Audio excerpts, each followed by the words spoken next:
জাতীয় ঐকমত্য কমিশনের মেয়াদ আগামী 15 অক্টোবর পর্যন্ত বাড়িয়েছে সরকার। তবে বর্ধিত মেয়াদের আগেই কমিশন জুলাই সনদ বাস্তবায়ন শুরু করতে চায় বলে জানিয়েছেন জাতীয় ঐকমত্য কমিশনের সহসভাপতি আলী রিয়াজ।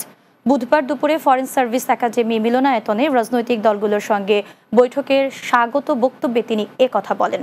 তিনি বলেন, মেয়াদ বাড়ানো হলেও কমিশন 1 মাস সময় নেবে না।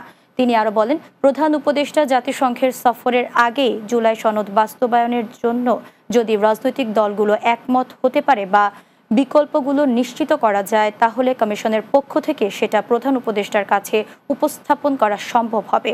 অন্যথায় আরো কিছুটা সময় নিতে পারে। আগামী 1 মাস ধরে এই বিষয়ে আমাদের আলোচনা করতে হবে। আমরা খুব দ্রুত ঐকমত্যের জায়গায় উপনীত হতে পারবো সেটা আমরা আশা করি এবং আপনাদের প্রতি অনুরোধ জানাই।